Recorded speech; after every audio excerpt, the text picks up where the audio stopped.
আসসালামু আলাইকুম। Football short রিপোর্টে আপনাদের সবাইকে স্বাগতম। Champions league night is back. Quarter ফাইনালের যাত্রা পাড়ি দিয়ে এবার সেমিফাইনালে আর্সেনাল পিএসজির কাছে 1-0 গোলে হারলো। সেমিফাইনালের ফার্স্ট লিগে পিএসজির হয়ে ডিম্পেলে ম্যাচের মাত্র 4 মিনিটে গোল করে বসে, আর আর্সেনাল এই 4 মিনিটের গোলে পিছিয়ে পড়ে। পুরো ম্যাচে আর্সেনাল আপ্রাণ চেষ্টা করে কামব্যাকের, পুরো ম্যাচে আর্সেনাল জান প্রাণ দিয়ে খেলে তাদের একটা নতুন গল্প লেখার জন্য, কিন্তু তা হয়ে ওঠেনি।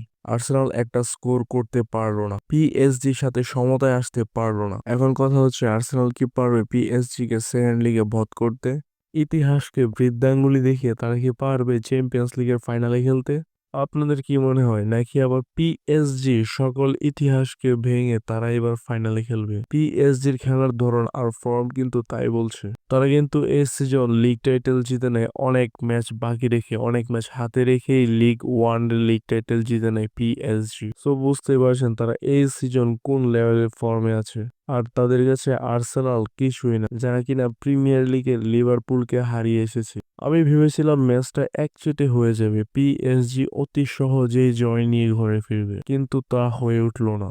আর্সেনাল পুরো ম্যাচে পিএসজি কে অনেক ভালো রকম টক্কর দেয়, তাদেরকে স্ট্রাগল করাতে বাধ্য করে। যাই হোক, অবশেষে জয়টা পিএসজিরই হলো। এতক্ষণ সাথে থাকার জন্য ধন্যবাদ সবাইকে। ভিডিও ভালো লাগলে শেয়ার করবেন, পেজটিকে ফলো করবেন এবং ইউটিউব চ্যানেলটিকে সাবস্ক্রাইব করবেন।